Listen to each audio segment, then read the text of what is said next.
Alright, a couple technical difficulties, but we're there. So, how's it going, everyone? We are going to play some Epic. Just make sure I have everything set up here correctly.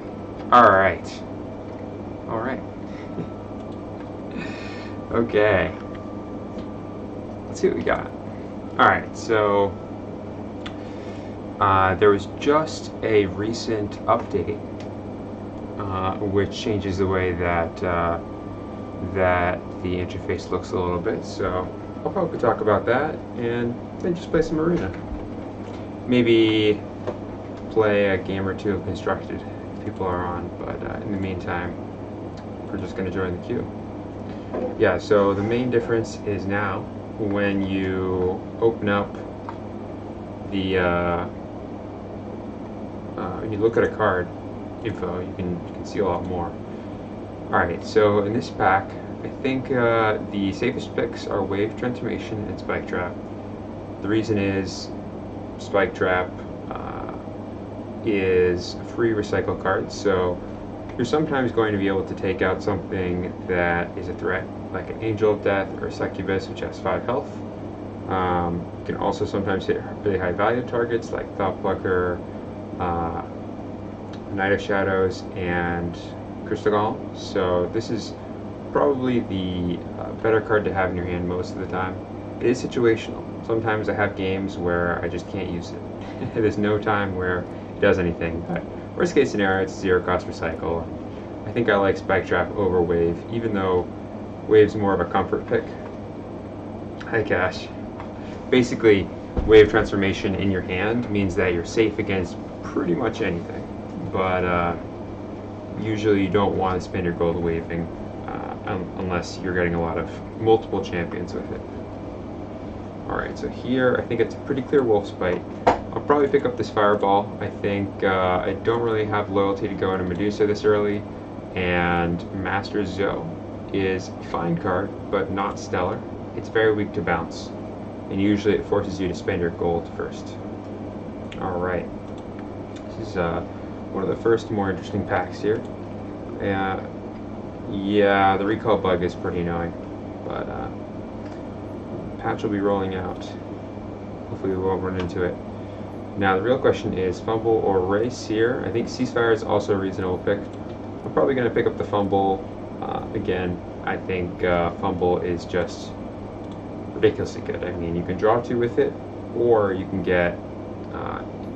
normally when you see a card like this, you'd think that it's not very good because it just basically gains you some health. But a lot of the time, this one will either help you win a trade, so your champion, 2 champions are fighting, and now their champion won't deal any damage to your champion. And also it has the other benefit of just gaining you a bunch of health. I mean, Second Wind is good, and that gains you 5 health and draws you a card. So this is potentially gain 10 draw card. So here, another interesting choice. I don't have any real establishing champions yet, so Knight of Shadows is what I would call an establishing champion. I think Angel of the Gate is also fine, but I picked up this Loyalty 2 here, so I think because it's pretty close between the two, I'm going to take the Knight of Shadows and carve out my Sage cards. Oh, give me a second. I think I know what that is. I have AC running. Alright. I don't know what it is about this room. It gets very hot. Just kind of incidentally. Alright, we're going to pick up our discard pile Banish here. And I'm probably going to take this Time Bender. I think Dark Knight is also a reasonable pick. But it's a little weak card advantage wise, so you go down a card to play this. It's not a good... You don't usually want to play Dark Knight on turn 1. There are hands where it's good, but it's more of the type of card that gets better the more cards you have in your hand. So I'm going to focus on just making my deck more well-rounded. I don't want to go the all-zero strat I did last time, but yeah, it also is generally a very aggressive card, and my deck is the opposite of aggressive. So I'm going to take the Kong here. Kong is a safe pick pretty much in every deck. Right now I'm just going all Wild Sage, which is nice because that means I'll have the opportunity to pick up wild loyalty cards if I want. Can you hear me better? I can turn up the volume a bit.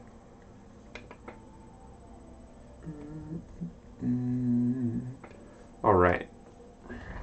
Okay, this is another interesting pack.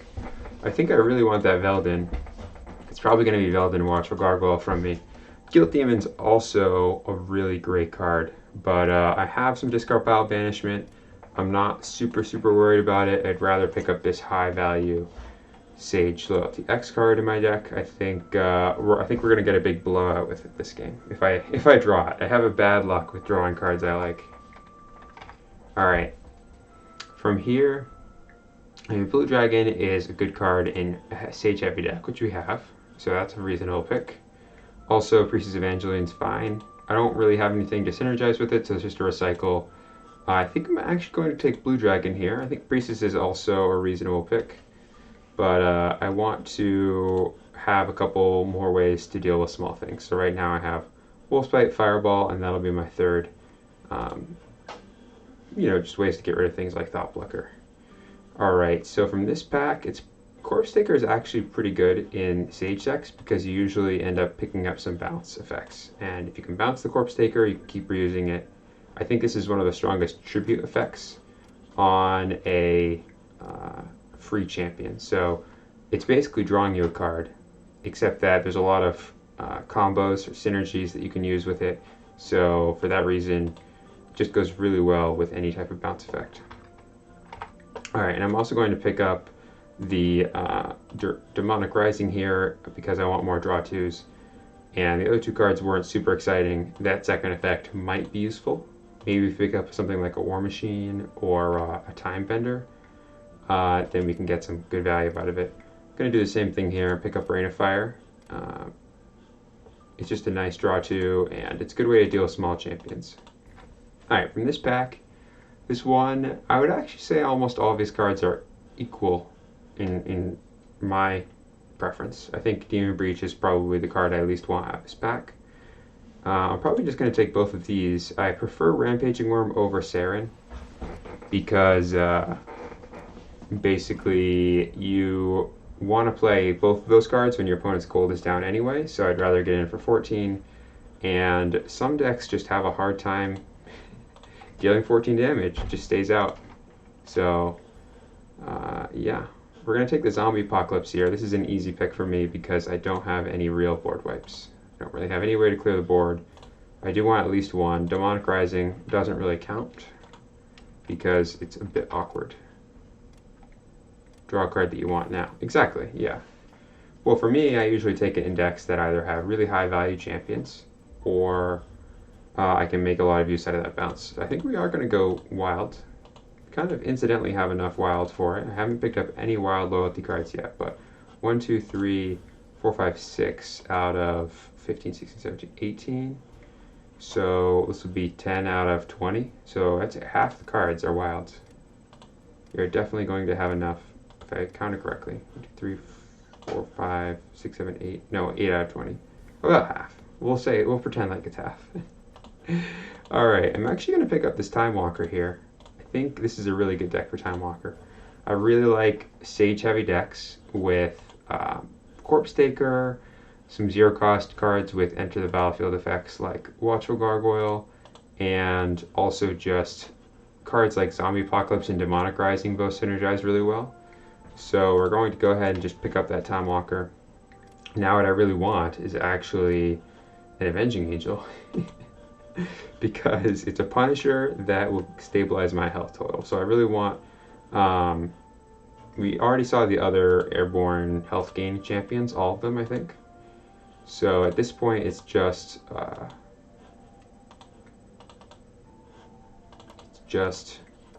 going to have to be Avenging Angel or Drain Essence, or Drinker of Blood maybe, in the way of health gain. It's true, yeah, that's actually a good suggestion. One thing you can do is you can look at the round and multiply that by 3, so we've picked up 27 cards so far. Okay, this is an interesting pack. It did mention Drain Essence, but Drinker of Blood, but I don't really want to take this. I don't think I have a lot of synergy with it. It's probably going to be Flash Fire. I think Spore Beast and Cave Troll and Inheritance and Meek are all also good cards. But I've never really been disappointed with Flash Fire, and also it's another draw two and a way to clear small things. So I'm gonna pick that up. Definitely gonna take this Parasaur. It goes well with our deck. It's probably gonna be Plague over Heinous Feast because I want another way to clear the board. And the value of Parasaur is so high, I can't pass that up. Heinous Feast is also high value in this deck because it synergizes very well with Zombie Apocalypse. But you can't do it. Luckily, we pick up this Amnesia here. I might want the Unquenchable Thirst. Oh well. We just have no health gain. Alright. Our deck's pretty aggressive. I don't think we need to gain any health, really. I think we'll be fine with Amnesia. Yeah, color balance. That's a good idea. I like it. Maybe something like up here you could have, just like when you're in your deck builder, the normal one, and you can see how many of each color you have left, or currently in your deck. Definitely Keeper of Secrets here. Just this ally recycle is the real power of the card. It's not either of the other two effects. This is like a muse that you can use on your turn and your opponent's turn. And then Temporal Shift or Ice Drake, it's probably going to be the Ice Drake, just because I have a couple of cards that synergize with it really well. Corpse Taker, I mean, Siren Song's also reasonable, but I didn't see any bounce, so I don't want to be taking my opponent's stuff, because I think that our opponent has at least one of those. I guess I saw Sonic, the Temporal Shift, but I didn't see Erase or Helion's Fury or Sea Titan or Temporal Enforcer. So I wouldn't actually be surprised if they're a reset, if they're playing some of those cards. And it's kind of a no-go with Time Walker. Alright, the opponent's going first. I want to toss this Ogre Mercenary and probably this Parasaur and this Ice Drake, which means I just want to toss everything because I don't have a good off-turn play here. Ice Drake is not a good off-turn play. And I could keep Kong or Blue Dragon because they're decent on-turn plays, but I really want to find a good off-turn play. So I'm just going to assume the deck's pretty middle of the road in terms of, as in I don't have any cards that I don't want in my deck. I think pretty much any card that I draw is good, so I'm just going to mulligan everything here. Alright, and now we have some good options. This is basically a perfect hand for going second, minus the Wolf's Bite, except that Wolf's Bite still works here because it gives us loyalty for the Hunting Raptors.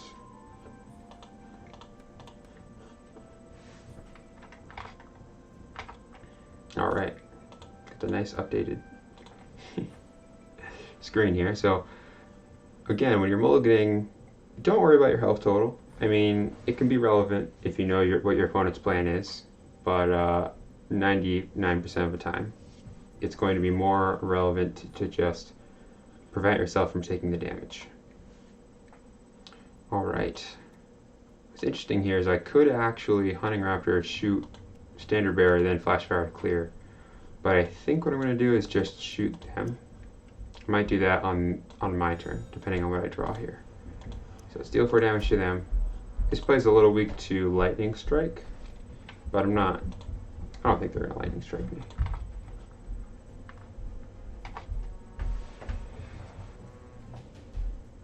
Alright. Okay, so we could clear the board here. It's not an unreasonable play. These, without spending my gold even, these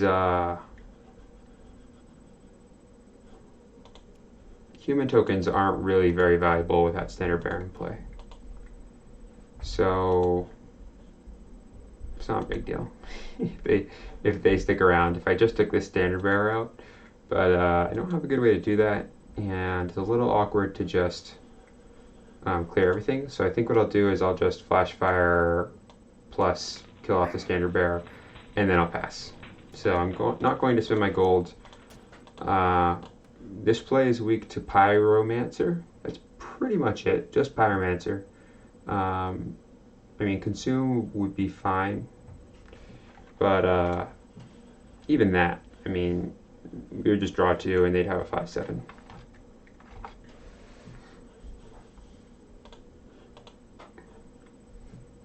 So this Hunting Raptors, I think Hunting Raptors is a really great card. Here it dealt 4 damage to them, and then it also dealt 4 damage to their champion. And then it also was able to just stick around. Now I have to deal with it. Alright, I'm going to play that Erratic Research just to draw 2 right now, and then I'll pass. So, like I said, if I wouldn't be happy just playing this Erratic Research here if my opponent's follow-up play was just a 7/7. So this is a good analog to that example I was providing earlier, which was that imagine their opponent will spend their gold to play a card from their hand that is a 7/7 airborne with ambush. If they did that, is spending your gold worth it? I decided it wasn't, so I passed, and they made a risky play here by playing this Angelic Protector. Angelic Protector is not the worst thing because basically it is unbreakable and untargetable the turn it comes into play, so you can just block something. Oh, they're going very heavy on the good here. They probably don't have a lot going on in their hand because they have Courageous Soul, Priestess Evangeline, and Brand.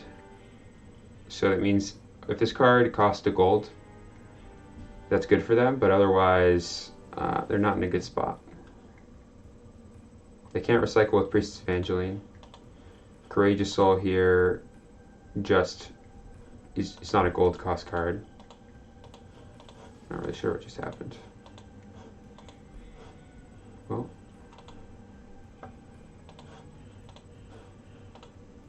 just gonna get stuck.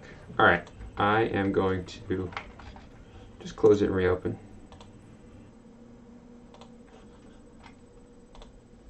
All right, but anyway, as I was saying, the if I had a Blitz champion there, something that was evasive, like trying to think of a good punishing play. I mean, it is actually a good follow-up because it's hard for me to punish, but something like Time Walker or there's one that's like a lizard thing, Great Horn Lizard. I mean, I guess they would only take 1 there. Alright, so coming back to the game, they are attacking for 8 here. They haven't spent their gold yet, but I'm actually not really worried about it. I don't think they have a real play to make, so I'm just going to pressure them. I'm go ahead and just draw 2 here in case I hit fumble off the top. Did not hit fumble. A little risky, but pretty much the only thing they could do here with their 1 card that I don't know about that would be really bad for me would be Smash and Burn. Or Avenging Angel maybe, because everything else I can just block with Wolf's Bite. I mean a Blitz Airborne Champion. It had to be, and then they wouldn't have a gold to spend on my turn, so it would be pretty weak. So yeah, I made that play there because I had a hunch the opponent didn't have a way to spend their gold. Alright, so our turn's starting.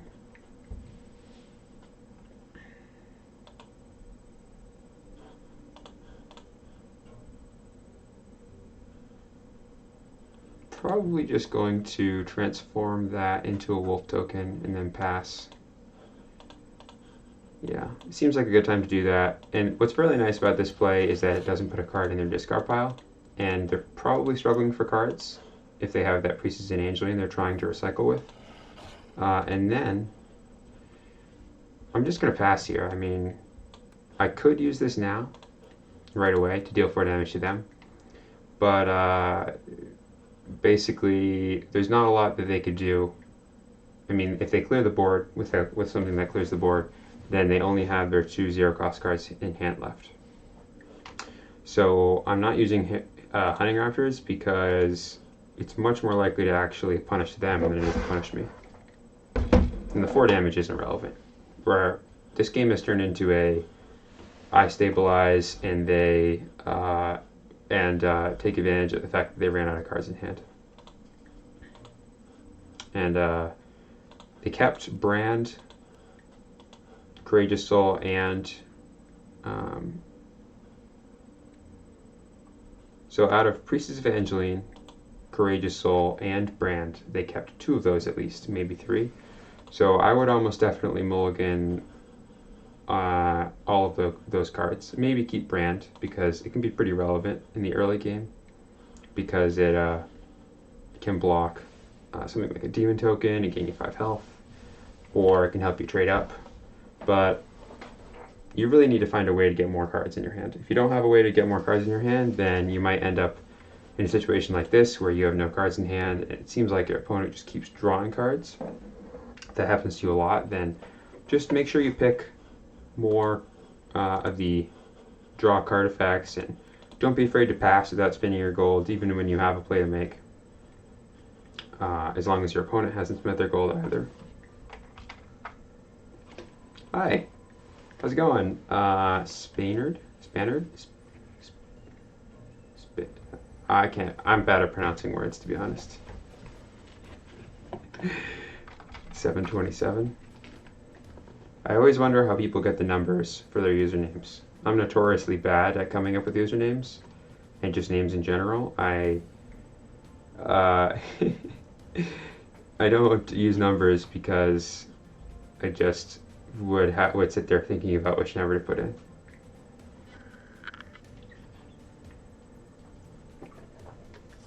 Alright, they're going to attack with a wolf token. Just going to block with my wolf token. I could block with my Hunting Raptors here, but there's really no need to. Basically, I don't want to get punished by something. The punishment for blocking with Hunting Raptors, the potential punishment, is much higher than the gain of keeping my wolf token. And usually when my opponent makes a suspicious attack like that, then I try to mitigate my losses. Usually if my opponent makes an attack that that attack seems really strange and not could be very useful, then I just assume that they're trying to get me to make the obvious play.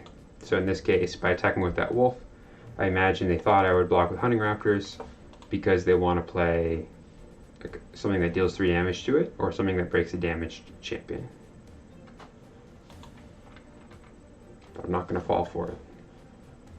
Escopeta. I'm probably butchering all of these names. Alright, they're going to play Drinker of Blood. Now, this is a good example of why Drinker of Blood can be hard to make work. Here, I'm just going to deal 4 damage to... I could deal 4 damage to them, and then I would take 2, going to 13. Yeah, it's worth it. I think I want to put some kind of clock on them. Oh, I haven't spent my gold. Nice. Alright, let's just draw. I don't really want to draw 2. Because, I mean, it wouldn't be the end of the world to draw 2 here. But I think it's good to pressure them right now because we know that they have Priestess Evangeline, another Courageous Soul, and then 1 unknown. So I'm going to go ahead and expend that so it can't attack or block. Then on my turn, I'll be probably just clearing their board. Alright, well, I guess we'll find out. It does, yeah, exactly.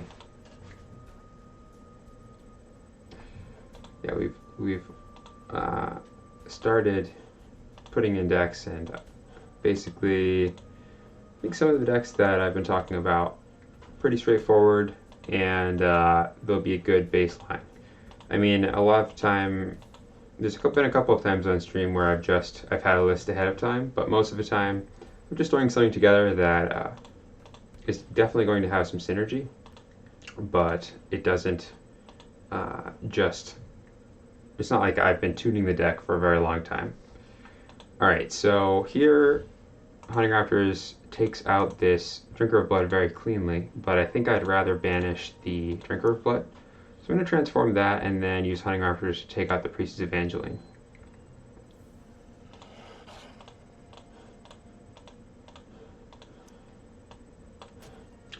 we just want to remove that from play here. And then it's going to be probably just an attack. I mean, it's kind of funny because I'm really not doing that much as far as pressure goes. I'm just kind of idly whacking away. Let's go ahead and just be a little more aggressive here. I'm going to draw 2 with Rain of Fire.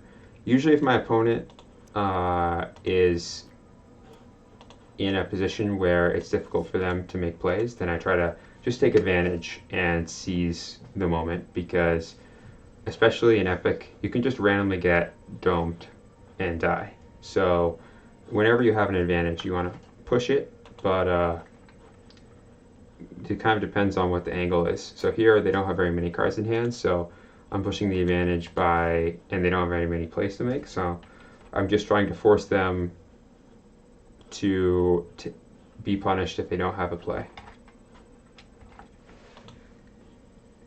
Alright, they're going to Avenger of Covenant to banish Entangling Vines. Alright. That is no big deal. So here Wolf's Bite is going to be used to break the opponent's wolf and then also block this Avenger of Covenant. So best case scenario for us is Avenger of Covenant or Brand attacks first. I think if I was them, I would actually have played the Courageous Soul here before drawing a card. That last card's Courageous Soul. I think Courageous Soul is just very relevant here. It would have given all of these champions +2 offense. Alright, so they made this, they made their other champions untargetable. So champions that aren't Royal Escort are untargetable. But they've, I forget what you say, how you say it, they've shown their hand. So we know that this last card is Courageous Soul.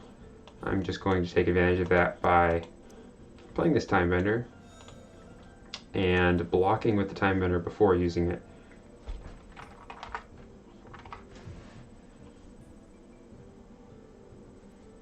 No way for us to be punished here. This will take out that wolf token, and then it can still use its ability. So if you block with the champion with an expendability, the champion can still use its expendability because it's not expended. So here probably what will happen is this Avenger of Covenant will attack, and then I will block with Watchful Gargoyle and then return the Watchful Gargoyle to my hand. We're going to go ahead and recycle. Do some shenanigans here. Go to blocks, block with Watchful Gargoyle, return Watchful Gargoyle to hand, and then I can Watchful Gargoyle again to block the brand if I want. The reason I'm making this play is I don't really feel a need to return this Royal Escort to hand since they don't have another gold cost play, so they'll just replay it anyway. That's a little tricky play there that is going to keep this blocked, but we have the Watchful Gargoyle back in our hand.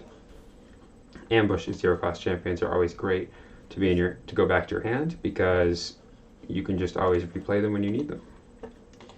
So here, I think I'm just going to play this, even though I don't get the recycle, block that, and then it can attack in again. We are pretty close to just winning the game here.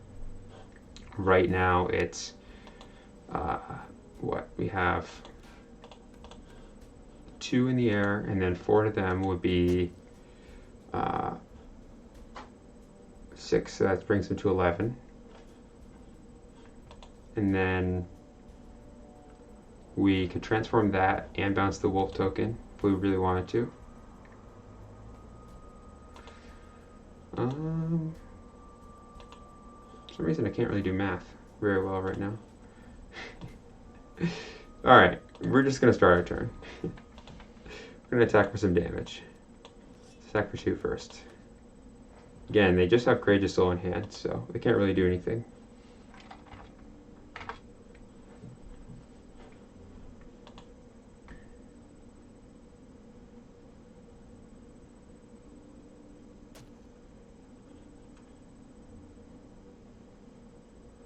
So wait for me to guarantee a win here. Say that I bounce this, and then I attack, and when they replay, they'll go up to 18, and then I can, well, you still have the Courageous Soul in hand. Oh, but I can Wolfspite that. So if I Veldin here, then what, they would go to 8, 5, yeah, it wouldn't be enough. We're just one short. I could do 17 after they gain 3. So I'll just transform this. It's perfectly fine to just grind it out on this one. And then let's just shoot them for 5. And we'll take that last card out of their hand.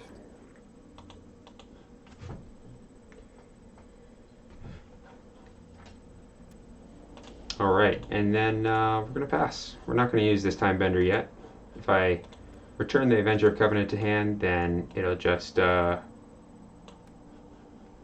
replayed right now. So I definitely want to pass here. They'll start their turn, and then unless they draw some kind of very specific removal for this that isn't a draw 2. Like they would have to draw Draka's Fire, or I guess we are very weak to Draka's Fire. But they have to draw, basically Draka's Fire is what they want to get out of this situation. It would break all of our champions and they would draw a card. But that would be not the end of the world. Wolfspite the Wolf token, blocking the Avenger of Covenant with the Wolf token recycling, and then I would just draw 2 with the Demonic Rising and take 2 from that. Alright, so here, I'm just going to return that to hand. They can go ahead and have their Avenger back.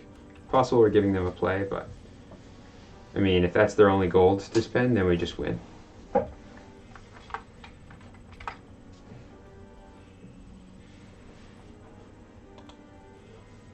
Alright, they're going to Inheritance to banish everything. Alright. Sounds good to me. I'm going to go ahead and just draw 2 cards here, and we know that's a Avenger of Covenant. So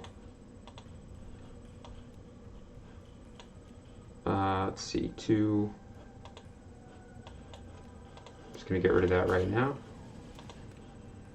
And then I'll attack with this, and then if they play Avenger of Covenant, then I can Veldin, return it to hand, and then attack for 12 here. So if they don't play Avenger of Covenant, if they do play Avenger of Covenant here, then I just win.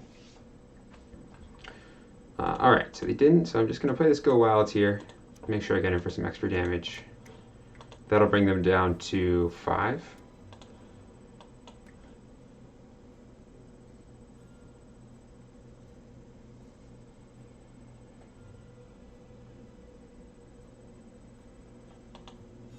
Alright, they are going to play it. It's actually past block, so it's too late for them to really do anything there.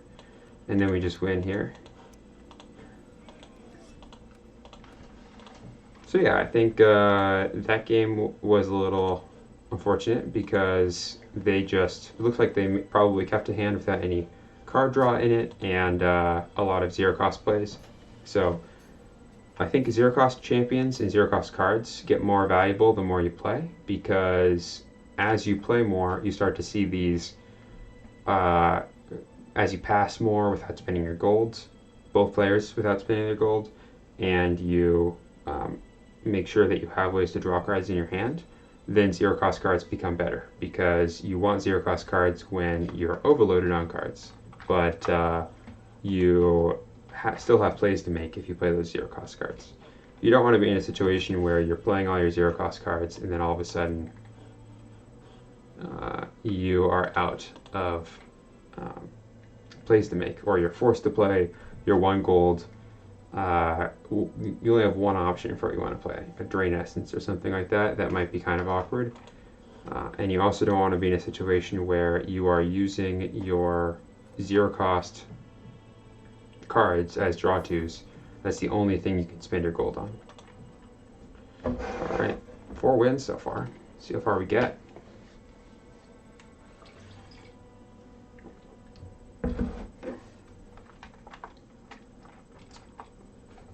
Hopefully we'll confirm it.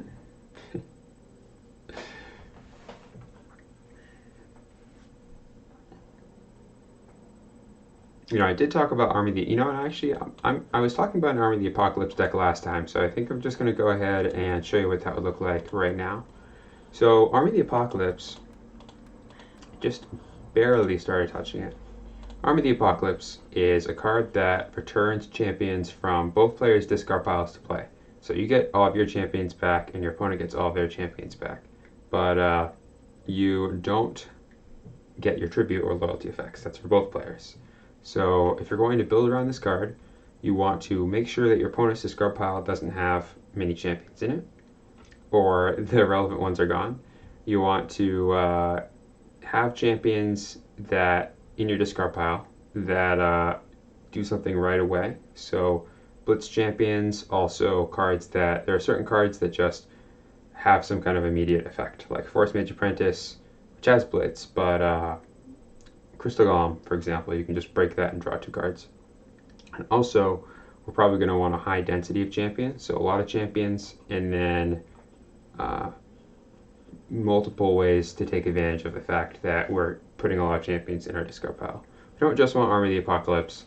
This will be the card that we're building around, but basically it's going to be more of a theme than it is the win condition of the deck. We can win perfectly without Army of the Apocalypse. So in general, what I always like to do in an Army of the Apocalypse deck is I always like to play Crystal Golem. I think this card is perfectly reasonable on its own. You just have to be careful not to get greedy with it. Basically, if you think your opponent's playing Spike Trap in their deck, you've seen it this game, then just don't ever attack with it. Just always break it to draw 2. Sometimes you'll play it on your turn or on their turn and just immediately break to draw 2 because you're worried about Pyrosaur or a Break All effect, or I'm trying to think of the other one that's really big. There's Draka's Fire. And so don't worry too much about, using this as a champion. A lot of the time it'll just be a draw 2 that sometimes blocks.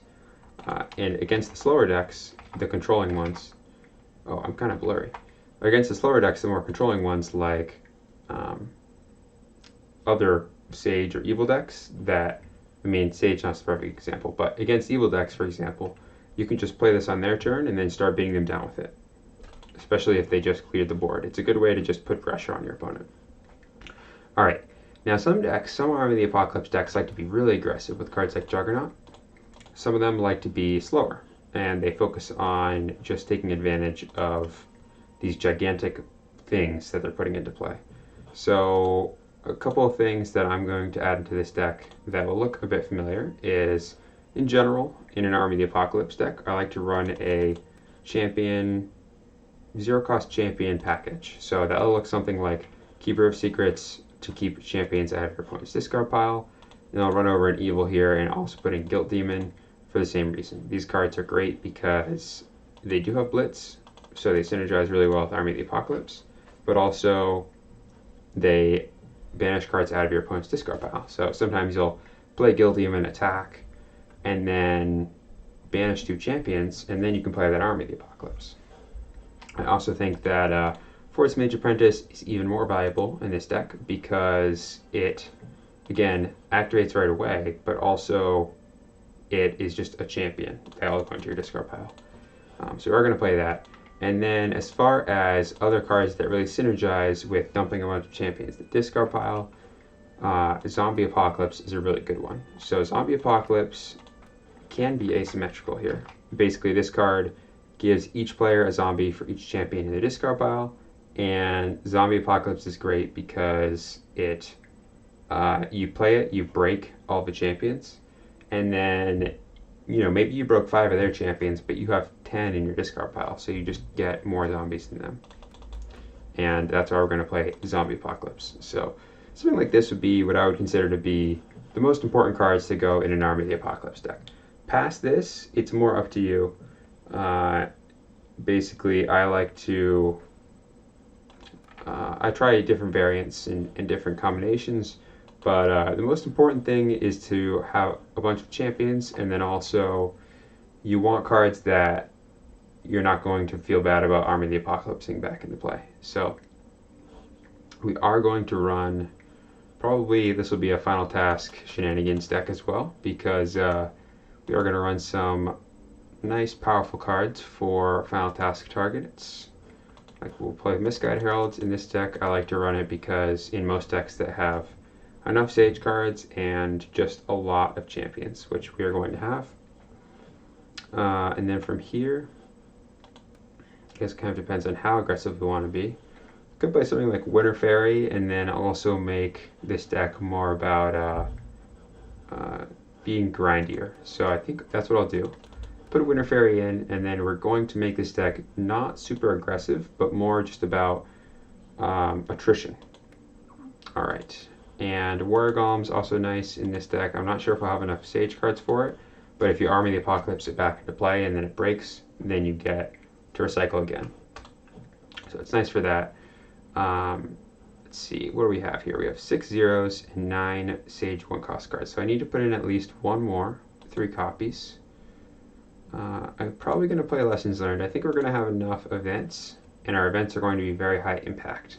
We really want to use those events again, because if we're putting an event in our deck, it's going to be very strong in our deck. So I'm going to go ahead and toss in Lessons Learned here. Some people like to play Memory Spirit or Citadel Raven. If I can. Somehow, there's not too many cards, but I always, even though it's alphabetical. Alright, we're going to play Lessons Learned there. And then also, I'm going to go back and over to Evil here. Probably going to play Necromancer Lord, because we're going to be doing some discard pile shenanigans. And then I definitely want to have some other cards in this area. So basically just other evil cards that I don't mind bringing back. So that's probably going to be... I really like Rift Summoner in this kind of deck. I like the things you can pull with it, and I just like using it on the opponent's turn to make a bunch of demons. And then this is a good card to just overwhelm your opponent, especially if it's not your main game plan. You can just play a Rift Summoner and make a lot of units all at the same time, and then, you know, if you loyalty to this, you break a demon that you get from loyalty to make 2 demons, and then you start your turn, you already have 13 offensive play. You could just attack with that, and you'd be threatening to deal 13 damage with your off-turn play, and there's upside to that, because you can use the Rift Summoner for something else if you want. You can break the Rift Summoner with itself, and then play Army of the Apocalypse to get it back and your other champions. Has a lot of nice things going on.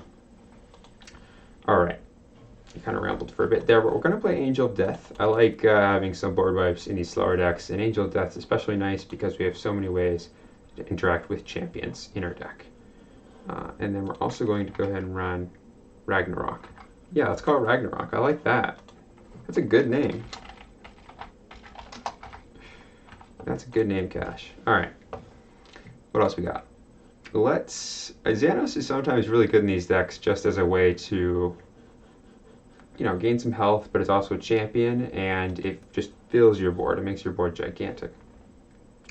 Right now, we have Rift Summoner. We don't really have any demons, so I don't want to play the Demon Wrath. Medusa's pretty safe. Grave Demon's okay. I think we want more establishing plays. More champions that we don't mind playing on our turn if we don't have anything else going on. So I think that's going to be you could pick Raxa, the Gudgeon, or Xanos. So probably going to make this an evil, mostly evil deck, and I'll just skimp on the loyalty 2s as far as Sage goes. So I'll take the Xanos, and then we are a slower deck, so I'll run the Drain Essence, even though we're getting a little light on champions here, but I think we can focus that down as we continue.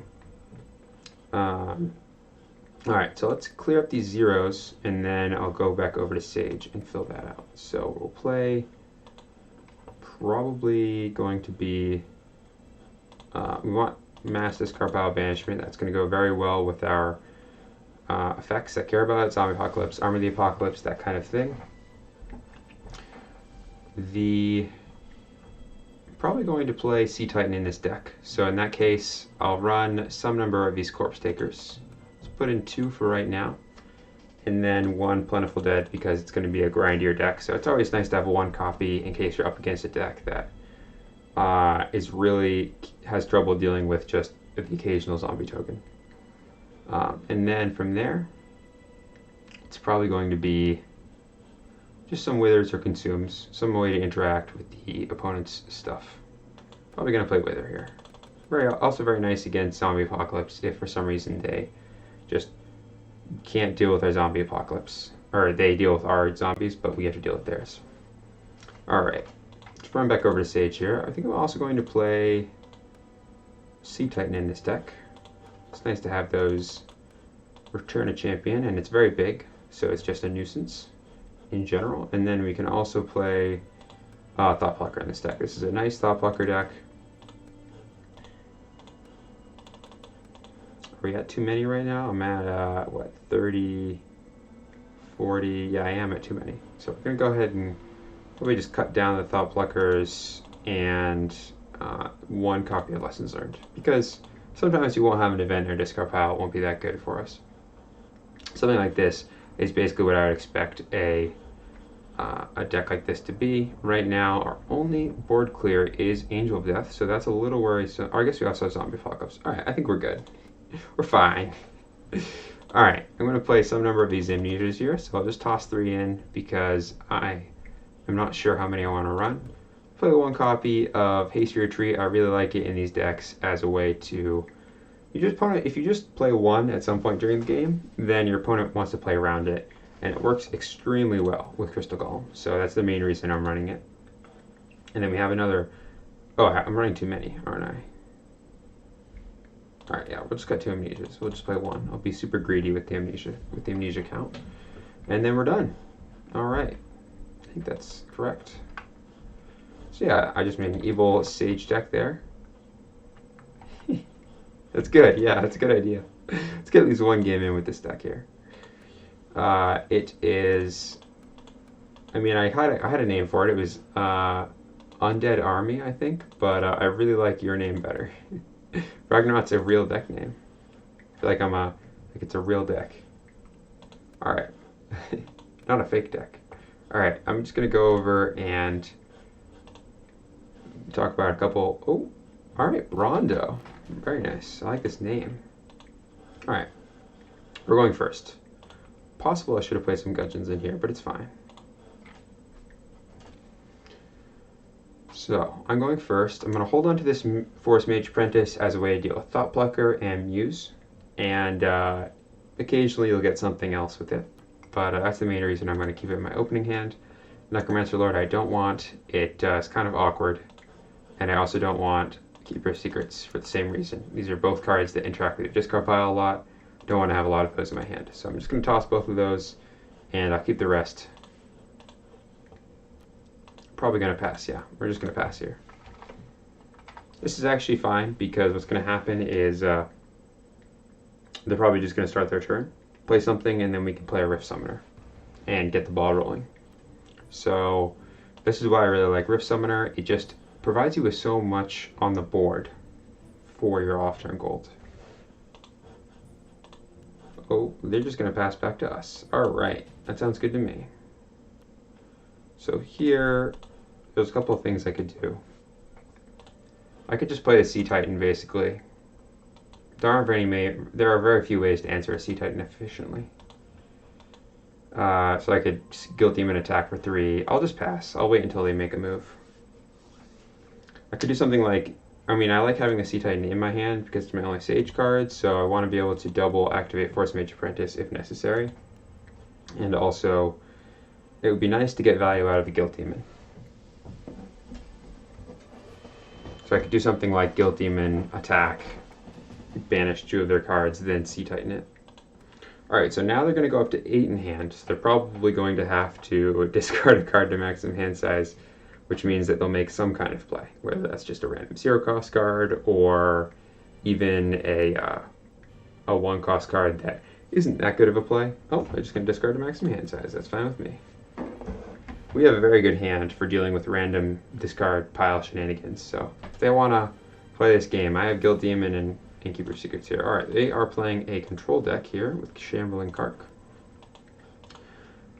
In general, Keeper of Secrets is more of a long game card, and Guild Demon is more of an early game to mid game card. So What I mean by that is Guild Demon is much better against decks that are that they want to play aggressive things. They want to do things like just, oh, that Draco Enforcer they just play, they're going to attack you for 7. Things like that. For that reason, I am not concerned with. They might have a Force Mage Apprentice. I'm just going to return this to my hand. I'm not concerned with holding on to Guild Demon and over Force Mage Apprentice because I'd rather deploy the Guild Demon and have the Guild Demon out than the Keeper of Secrets. Basically, is what I'm getting at. All right. That is perfectly fine here. They're going to play this. They're probably going to play Inheritance of the Meek on their turn.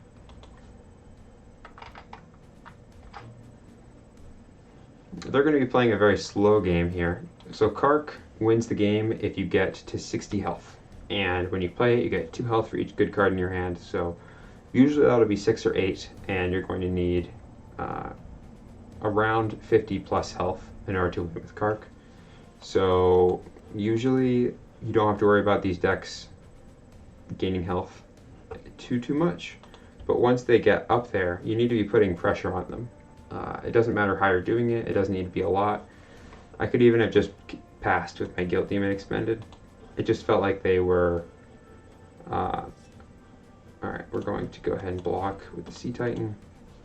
It just felt like they were doing something strange by not interacting with Guild Demon. I'm expecting for them to attack for 1 here and then play a Banish All, which is why this Rift Summoner is going to be great. So the funny thing about Sea Titan is that it's really hard to deal with. It's untargetable. You can just block it forever, but the fact that it needs to be blocked basically every turn can really slow decks like this down. I shouldn't say slow it down, but they have to basically just spend a turn clearing the board with something like Divine Judgment if they don't want to just take 11 every turn. Could play Brand. Or is this a Time Walker deck? Oh, they're just trying to get him for 4 more. Sure. You got it. I'm not really worried about this deck killing me because their main win condition is probably going to just be banishing everything. One thing that I wish we had more of in this deck was Punishers. I don't know if I put any in. I mean, I guess Army of the Apocalypse is there. This is going to be probably a slower game than normal. So I'm just going to start my turn. I'll let them discard a card to maximum hand size. I think they're expecting me to do something here, but they still have their gold up, so I don't need to do anything. And we'll attack and just force them to block with that Brand and then pass. I mean, might even Guild Demon, but I don't think unfortunately, I don't think this game is going to be a very good showcase of Army of the Apocalypse. This just is not a good matchup for it. In general, against these types of decks, you just want to take it slow. Don't worry about making your plays as quickly as possible. Focus on gold as a resource. They're going to try and make their gold as efficient as possible, so it's your job against a slow deck like this to make their gold as inefficient as possible, which is what I'm doing here by just attacking over and over again until they decide to do something like this. Alright, so now we get to do something a little bit more. We go ahead and play this Misguided Herald. Alright, we could do one of a couple things, but I'm going to go for the Necromancer Lord play because it forces the opponent to clear the board here. Do something a little fun here, and I have so many cards in hand that I might as well. Go ahead and reveal this, probably Angel of Death and Zombie Apocalypse, because I don't think our opponent will play around those cards at all. And then I'll play this Force Mage Apprentice, shoot down the Misguided Herald to return to play immediately. And then we'll go ahead and grab Xanos. Winter Fairy is also reasonable, but I really like that direct damage in this deck. It's quite nice against decks that want to try and just have a nice health total. Now our board just needs to be answered. We have 1,000,000 zombie tokens. That's a neat trick you can do with Misguide Herald sometimes, is if you misguide it into a Necromancer Lord, you can remove your own Misguide Herald and then shoot it with a Force Mage or Wither, so that you can bring it back with Necromancer Lord.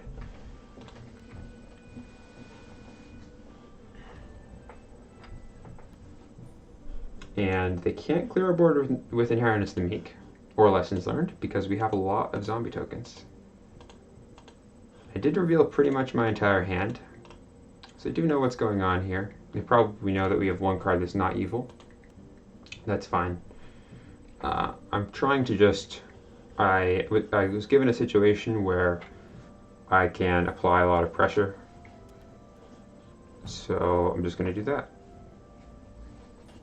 Now they're playing this Frantic Digging combo, so sometimes I see people do this. Frantic Digging, when you play it, you discard a card, draw a card, and then recycle. So a couple of things you could do with Frantic Digging that are really special. You can discard a card that has Recall as an ally ability, which means that you basically just get to not discard a card, because you'll discard it, draw a card, recycle, and then you'll play something else to get back right away. The other possibility is you can play Frantic Digging with no cards in hand, and you skip the discard a card, because it basically just does as much as it can.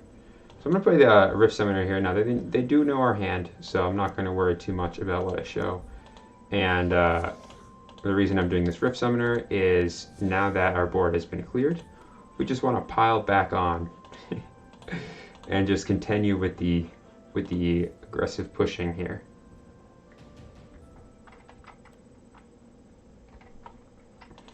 Alright, so the real question is, what do I do if they drain Essence Rift Summoner when I attack? That'll probably just be draw 2 Guilt Demon, which is fine. That would be fine play to me. So we're just going to attack with this Demon token. I was considering just breaking a Demon token to make 2, but I want to make it so that Bronto is going to be taking a lot of damage here if they don't do something immediately. So they're probably going to play that Brand. There is Drain Essence. Probably going to play that Brand to block this Demon token. I've played against a lot of these type of decks before. They were very popular. Maybe a year ago, Kark decks were really popular. But they have fallen out of favor because they can struggle with just playing towards the strategy by just applying more pressure to the board whenever possible. So here what I'm going to do is probably just Guilt Demon attack and then Army of the Apocalypse to draw 2. I'm doing this first in case if they want to remove it for 0, then I will happily Army of the Apocalypse both of the cards in my discard pile back into play. So I'm just going to eat 2 with this. I still have Keeper of Secrets if they decide to do something funky with Bodyguard. So I focus on champions first, and then afterwards you want to do Lessons Learned targets. So I'm going to get rid of this Martial Law because it's the most relevant thing for them to Lessons Learned. Yeah, the board was made a little bit smaller because people were having issues where the buttons would cover some of the cards. Alright, and then they've spent their gold, so I'm going to just go ahead and draw 2 here. I think that this card is the weakest card in our deck against this one. Not necessarily in our deck, but it's more of a late game card. We have Lessons Learned, so they're probably playing a lot of discard pile banishment. I'm not going to focus on trying to set up this crazy Army of the Apocalypse. Probably should have also Corpse Stakered there. That was a mistake. But it's fine. I'll just draw 2 with Zombie Apocalypse.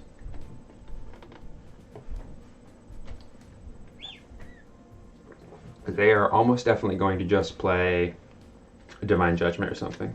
Oh, they're going to Urgent Messengers. Alright, I like to see that. It's actually perfect for us, because here we just got to draw 2 and keep this board in play. The most important thing when you're playing against basically any Kark deck is you want to always have something that is a threat in play. You don't need anything more than that. You don't need to build up your board. You just need to position yourself so that if your opponent just basically does nothing. They're going to take, 5+ damage every turn. Anything extra is bonus. Alright, so I could Amnesia here. It wouldn't be the craziest Amnesia. Probably just going to go ahead and get in first. They might try and play Bodyguard here. We'll see. Probably just going to block each with the human tokens. I could have also withered both the human tokens away. But I don't have very many answers to small champions. I have Wither and Force Mage Apprentice. So I'm not going to try and push it. I'll let them get their value. No big deal.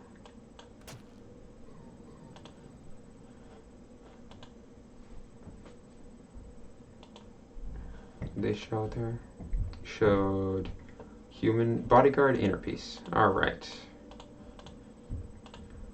So what I want to do is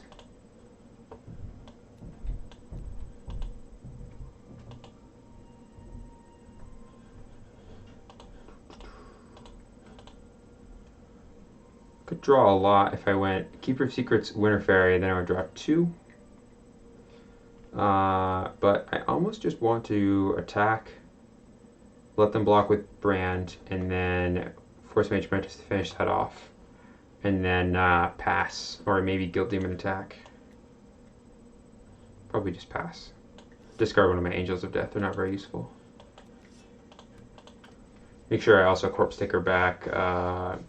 The reason that I think it's very important to Corpse Taker this back into my hand is it's an off-turn play that is a threat. So what I want is just something to do if they clear the board, basically. So I am going to go ahead and just pull this out, take that down, and Corpse Taker back my Rift Summoner, and then I'll pass without spending my gold. I don't need these 2 Angels of Death. I don't think they're going to be very useful because, in general, these decks just don't run very many champions. They run utility champions that could block your champions. That's it, really. They just run these random miscellaneous things that are annoying.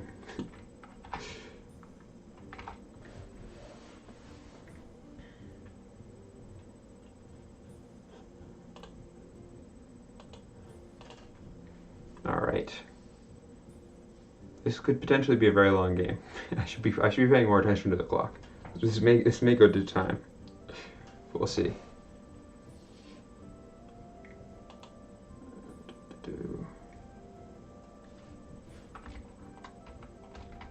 Alright, they're just gonna pass.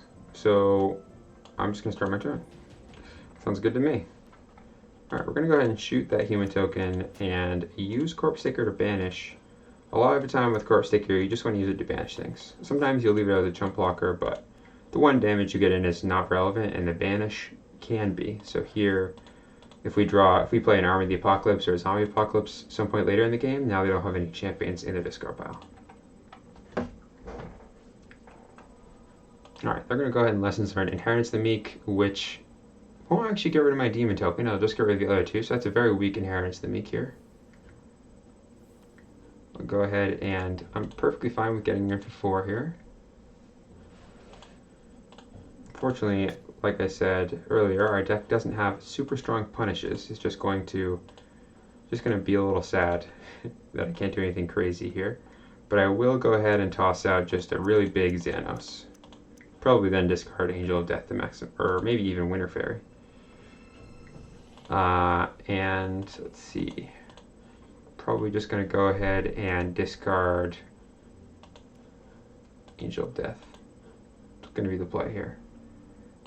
I want to keep a Sage card in my hand. Kind of expecting them to play like a Muse or something here, just because it seems strange that they really wanted to get rid of Force Mage Apprentice. Don't think this Angel of Death would be relevant. Going to discard it to hand size.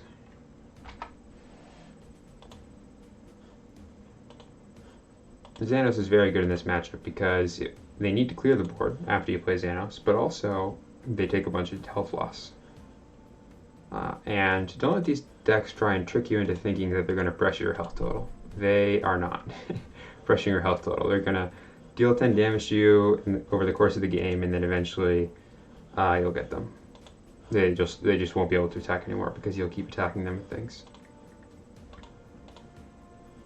One thing that's kind of funny is I have had matchups similar to this where I've managed to win by just final tasking the opponent's Kark if you can get to 60 with Drain Essences and Xanoses and things. Alright, opponent's letting us start our turn, so I guess they're going to play Martial Law here.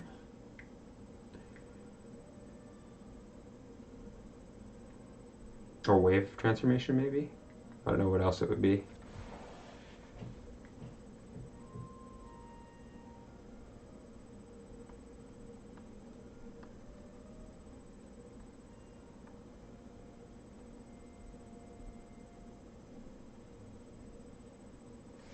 Just gonna play a bunch of things. Alright, sure. You can have that. They're not really gonna grind me out by just blocking. So, I mean, they have to do something about, this is what, 13, 14, 15, 16, 17, 18, 19, 20, 21. They can't just, they would be dead. They can't just take it. We have lethal in play. The best part about Xanos is you just flop it down, or reveal your whole hand, and then you ask your opponent, do you have an answer? Alright, they're just going to go ahead and trade in their bodyguard. I'm happy to do that because now I get to banish it from the discard pile forever, which is always a nice thing.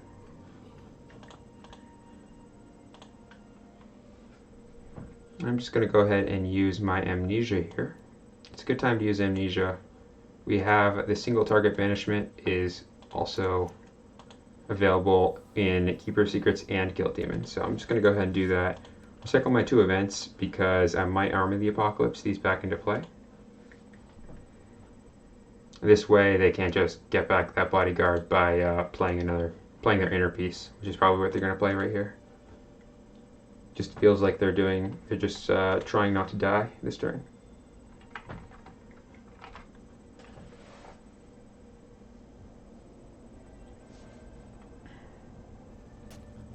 Yeah, I think we're gonna hit them for a lot.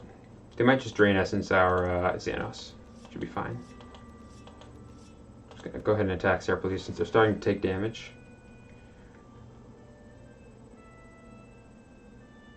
They may have been planning on Lessons Learning one of those events, which that Amnesia also ruined their plan on.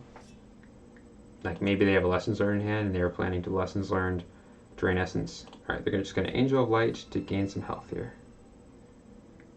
Go ahead and reveal Kark and Inner Piece. Sure.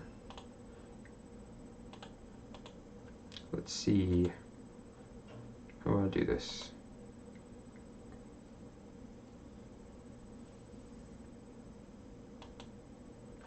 I think it is the time to do Arm of the Apocalypse. So this will get blocked by that, and then we can Wither it, and then Arm of the Apocalypse before damage to bring these 3 back, and then attack with Guild Demon to banish the Angel of Light. One thing that's bad about this play is, well, you know what? I don't really care about the Angel of Light. Whatever. They can have it. They can keep it. I'll just hold on to my Wither. I think I wanna have an out versus just random small champions that are annoying, since I don't have any other answers in my hand. Alright, I'm just gonna go ahead and bring all those back. And not banish anything here, but we will get to hit them for 3. So this is like a deal 3, put 2 Angel of Deaths and a Guild Demon into play. It's a good use of my gold. Alright. And don't be afraid. I mean, a lot of people, they think Arm of the Apocalypse has got to be used for the maximum value. You've got to play it and then win instantly. Don't be afraid to make plays like this where you just, you know, you're spending a gold for a gold and a half of stuff. You're getting 2 Angel of Deaths and a Guild Demon. That's great for a gold. It's going to be, I mean, 2 6/5s with Airborne. These are basically equivalent to 0-cost champions. And Guild Demon is another 0-cost champion, so I basically just drew 3 0-cost champions and played them all for 1. Sounds great. Alright, they're trying to find an answer here. So we are just going to go ahead and draw 2. No need to contest anything. They have to clear the board or they're going to lose.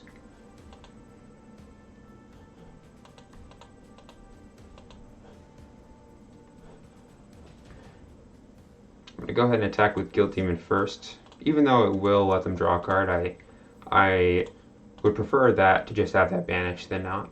And if they had a banish all they were going to play, they would just play it right now. So this way, if they play Martial Law or Inheritance of the Meek, then that card will still be banished out of their discard pile.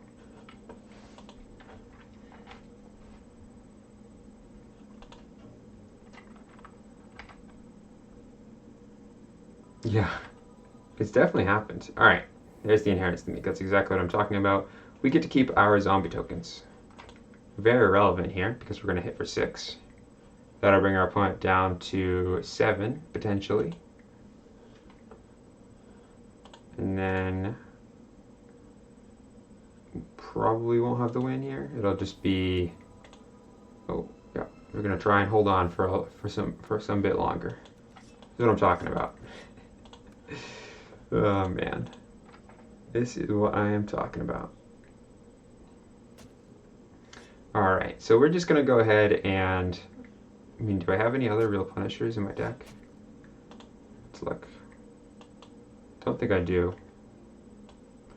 So I'm probably just going to go ahead and attack for 3 with this Guild Demon, and then Sea Titan it.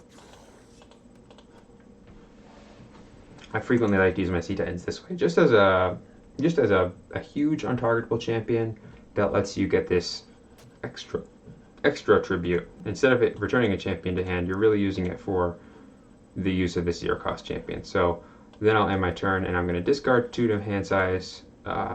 Don't be afraid to discard useless cards in the matchup to hand size. So this Winter Fairy, I don't think I'm going to run out of cards. I'm going to get rid of that. And the Crystal Golem is actually relevant because it's an off-turn play that we can attack our opponent with if they clear the board. So I'm going to discard this Drain Essence, which I think is the most useless card in our hand. It's also a draw 2, which is relevant. And it's a great final task target. We hit them for 7, or we block, I don't know. I mean, we're not blocking anything in this matchup.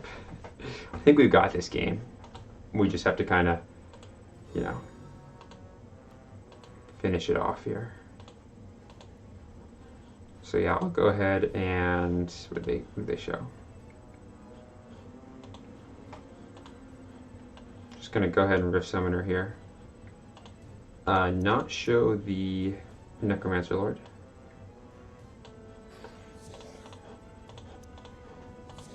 Going to make some demons. Then we can start attacking with these demon tokens. Probably do Sea Titan first in case they have another Inheritance of the Meek. So they either have to, they're kind of just put in a tough spot basically.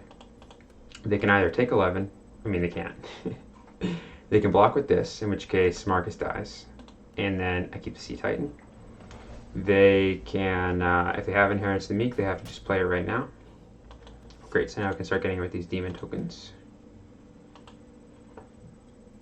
If they have Martial Law, then they'll play it now. But then we'll just go ahead and probably reanimate their, alright, they're really desperate. They're haste retreating our demon token, which lets us draw a card because it was unblocked. So that sounds good to me. Looking for an answer. I'm gonna go ahead and attack for 4 again.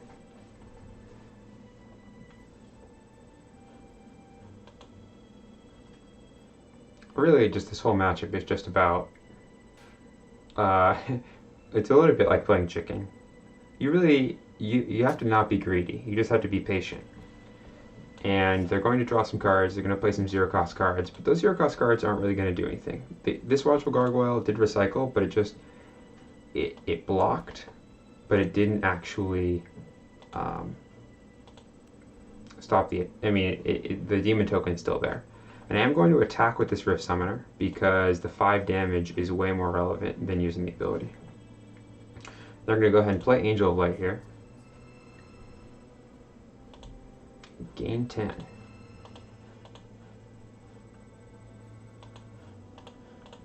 And I'm going to go ahead and wither that post blocks.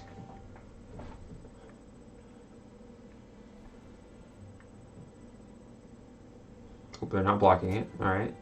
At least they're afraid that I'm going to do something tricky with it. Let's see. I guess we're going to Misguide Herald and try and find most things. Xanos would be ideal. Pretty much anything, though. Could even Keeper of Secrets. Might as well. Just banish our own discard pile here. Recycle both of these. And then I'll grab Angel of Death, which won't do anything. I don't want to clear the board.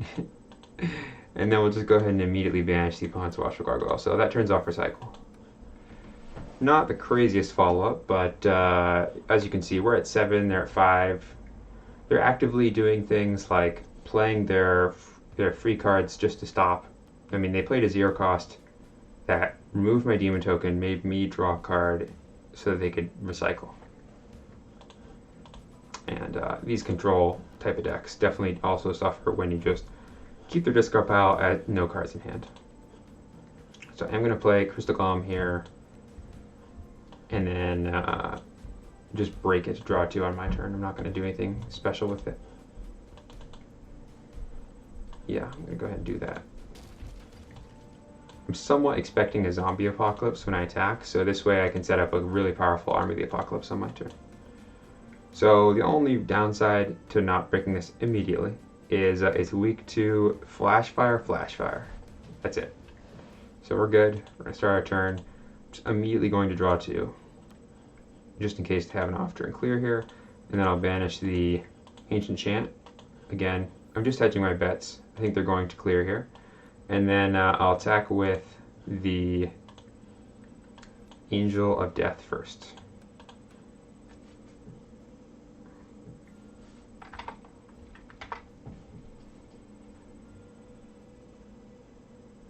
The reason I'm attacking with Angel of Death is the medium-sized champion. I mean, what's interesting about this is that because we know our opponent's on Inheritance of the Meek, we want to attack with our tokens last.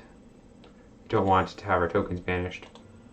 Alright, they're going to make their Angel bigger. Right now the Angel's already trade, so I'm not sure why they're doing this. And it did happen again. Alright. Not sure. I'll have to make a report about this, but basically,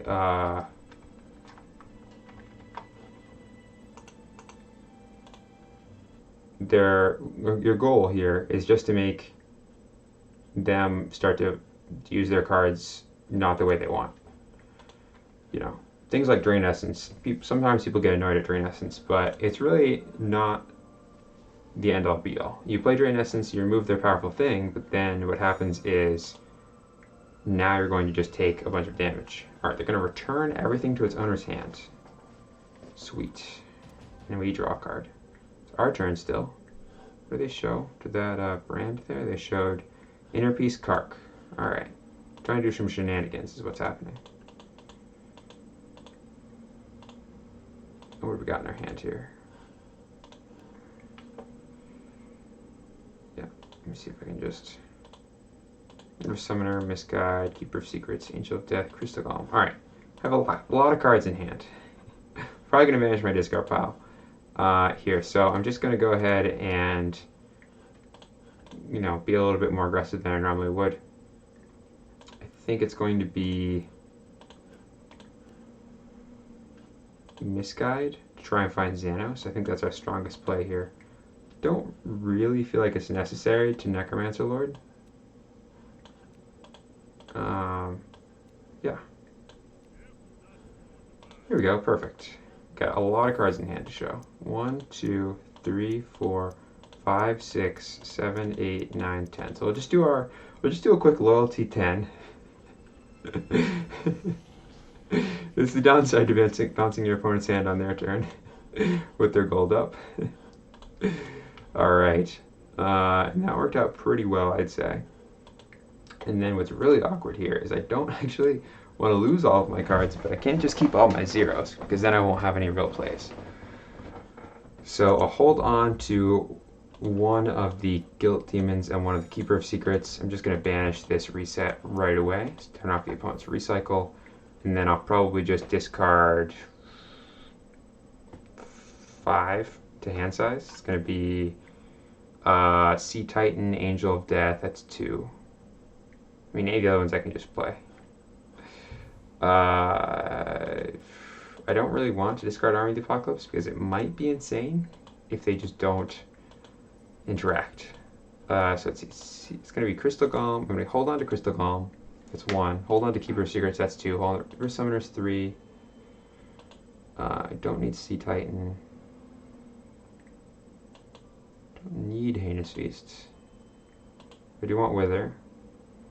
I do want Zombie Apocalypse. So I can discard Army of the Apocalypse because Zombie Apocalypse does the job pretty well. Guilt Demon I want. Necromancer Lord I don't need, and I'll keep the other Wither probably. I think that's gonna be the play. So these these Heinous Feasts are just not gonna do anything. That's fine. Don't need Heinous Feast. Go ahead and discard most of our cards here.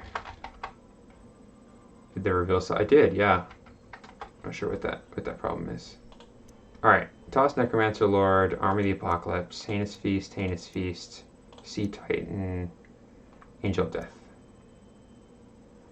Do I need to discard 6? Yeah. Alright. Great. We just have sculpted our hand to be quite nice.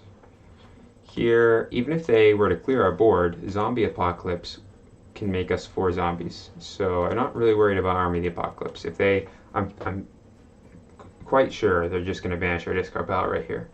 So I'm presuming that we won't get to use it. But if we do, Zombie Apocalypse will be pretty nice. They just break all here. A lot of these decks like to run Zombie Apocalypse. I think Zombie Apocalypse is a great card in those slower controlling decks. Alright, you're just going to drain Essence. So I am just going to draw 2. I'll draw 3 with Crystal Golem. Alright. Seems a little bit like an odd play to me. I'm going to get rid of their Inner Piece. I think that's good. Inner Piece is much more valuable against decks that just pedal to the metal and they just play everything. Alright, they're going to play that so they don't have to discard a maximum hand size. So I'm going to go ahead and play this Crystal Golem. I get to recycle because of Keeper of Secrets. I'm going to recycle my 2 0-cost events because they can't do anything for me. Not going to break my Crystal Golem yet.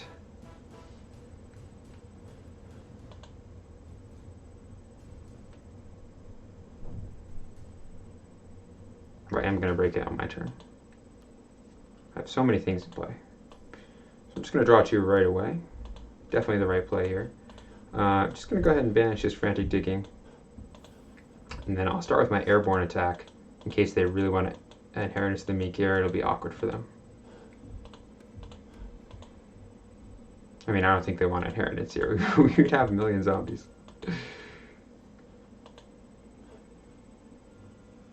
But I am assuming some kind of off-turn Wrath is going to happen here. Some kind of way just to clear the board. Usually, I mean, they probably have a second Inner Piece in hand. I think Inner Piece is not very good in this matchup. Usually you want Inner Piece when your opponent is playing a deck that will run out of cards. But our deck's never going to run out of cards. They're always going to have to beat us chip by chip. So far we're doing the opposite. It's just taking a while because this is a, we might actually go to time here. I have 5 minutes left on my clock. Should probably be playing a little bit faster. Alright. Gonna go ahead and get rid of that with Guilt Demon right away. No reason to leave that in the discard pile. I'm gonna attack with a zombie token here, so that I can potentially banish a second card with Guilt Demon later in the turn. If they play something that isn't a way to clear the board.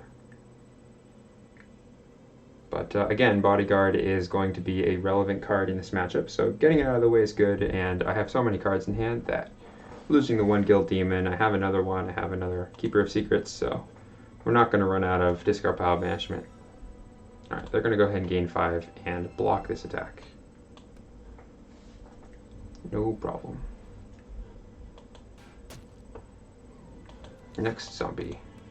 Start making my plays much faster. I'll stop discussing my plays while I'm making them, because I do need to be playing to the clock. I can play a lot faster here. All right, they're just gonna wave. That's perfectly fine. I think that brand was a bit of a waste. So let's see. I'm gonna punish. Probably just gonna C-Titan their token. I guess I could draw a card. Alright, let's do that. I will Keeper of Secrets. Oh, that Keeper of Secrets got put in a faraway place. Gonna go ahead and banish that, and then I will C-Titan. Recycling away probably Angel of Death, and I want to keep Army in case I draw Lessons Learned off the top here, and I'll get rid of Xanos. And I'll go ahead and bring back that Keeper of Secrets. And then I'm just going to pass and discard 2, and those 2 discards are going to be Winter Fairy and Drain Essence. Again, not very relevant in this matchup. We have plenty of cards in our hand. We don't need to worry about Winter Fairy. And Drain Essence, there's just not good targets for it in that deck. Maybe Unova Unicorn, but I can just double Wither if I need to. See if I got a time here.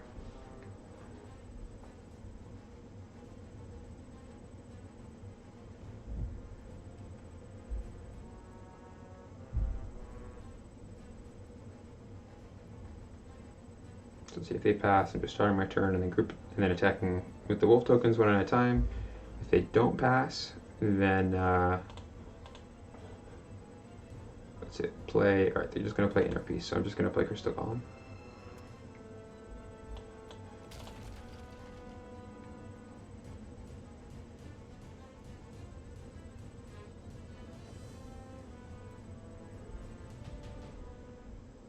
Start my turn, crack Crystal Golem, attack with the wolf.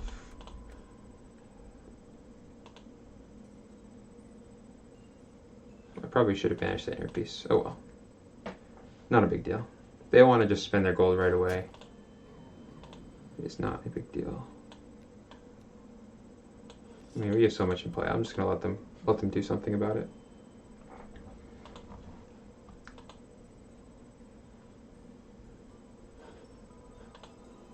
Banish everything, give us 5 human tokens, get their thing back. I am going to play Necromancer Lord, revealing 2. Reanimate the Necromancer Lord, revealing 2. Reanimate the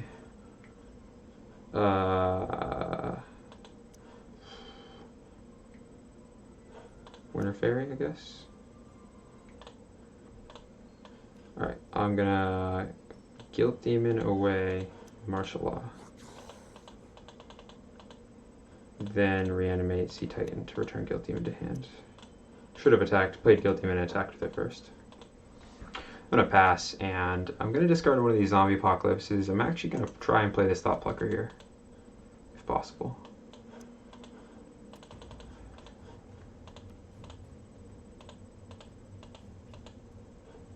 Lots of 1 health champions. Sometimes these decks run 1 copy of Plague because they can kill the human tokens that get left behind for Martial Law.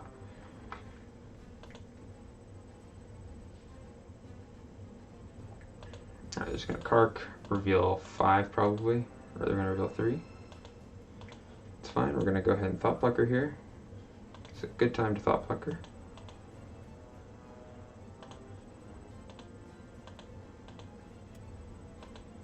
Alright, we're going to start our turn.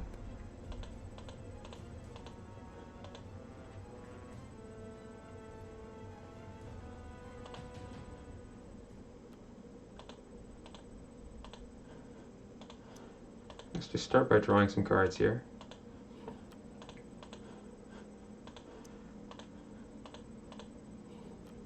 And we go ahead and banish that. Let's just Keeper. Well, let's use Guilt Demon. Banish that Inner Peace, then attack with Thought Plucker.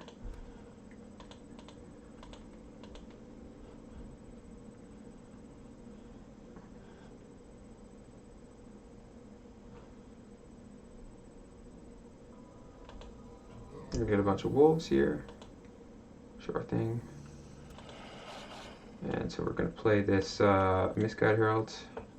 Grab a Winter Fairy, drawing a card. Play this because we're going to discard it anyway. And then pass the turn. Discarding 3, discarding Zombie Apocalypse, Necromancer Lord, and one of our Keeper Secrets. Probably should have just played the Keeper Secrets. But those are our worst cards in hand. I mean, the Sea Titans are potentially also bad. But I don't want to hold on to this Well, yeah, I don't really want to hold on to that Necromancer Lord. Yeah, we'll do this.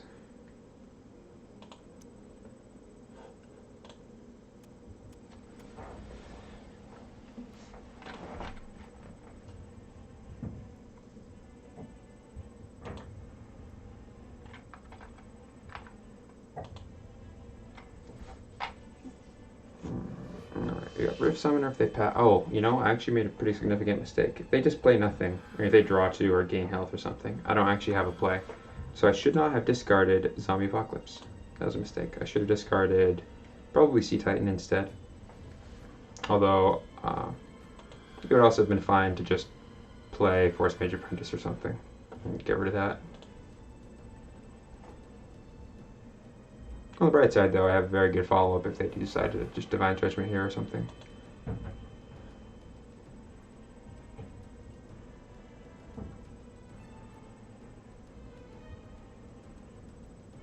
So if they play anything that isn't clearing the board, then I'll just start my turn. Alright, start my turn. Attack with Winter Fairy.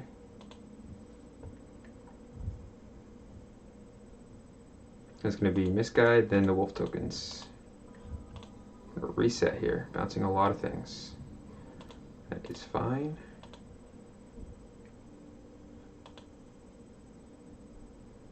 They're just going to concede. Alright. Yeah, the game was pretty ridiculous. Alright, games Brondo and Escopeta. I don't know how to pronounce that. That was a ridiculous game. I think maybe we would have lost the time on that one. I can play pretty quick, so I think about every 30 seconds I was spinning, the opponent was spinning a minute and a half. So at that rate, they would have just barely lost the time first. But also, it just gets very hectic when you have like 1 minute left on the clock. So good games, everyone. Why not Rift Summoner here as off turn? I just want to have an off turn threat in my hand for when they do board clear on their turn. So if I play the Rift Summoner then I won't have one for the next time that it's their turn and they clear the board. So it's very important to have an off turn threat in my hand so that I can just continue applying pressure. We don't want to have, basically, the most important thing about fighting that type of deck is you want to always have attacks you can make on your turn, or you don't need to be attacks, but you want to have champions in play on your turn that do something, that force the opponent to either take damage or banish cards from their discard pile, or just make more units, make more champions. And if they don't deal with those, then eventually they're going to lose, and you just basically you're really trying to force them to get a small amount of value as possible out of their board clears, because those decks play a lot of board clears. Unfortunately, I think if we wanted to make this deck better in that matchup, we'd want to put a Blitz champion in. So I think this deck could play something like Juggernaut. It could play Avenging Angel. It could play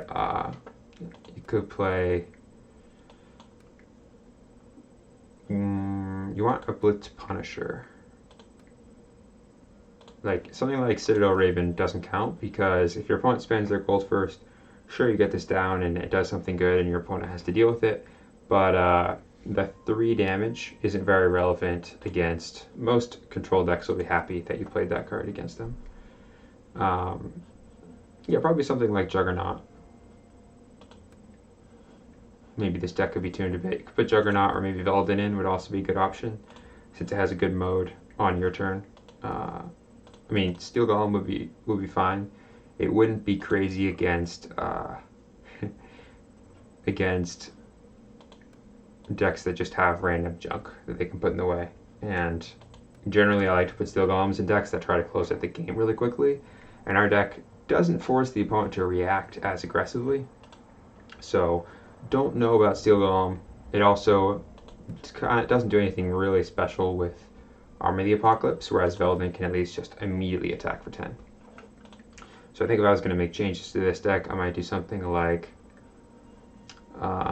what do we not like in this deck? Probably, I mean, Lesson Sword would have been fine. We would have gotten something, pretty much always. Fairy Trickster might not want as many of those. I mean, it is nice having an establishing champion. I would like to do something that doesn't require heavy loyalty. Veldin, at least, even if you have just one loyalty, then it's fine. And sometimes you just get in for 10, and that's also fine. But something like that, where Frost Giant maybe. Frost Giant could be good.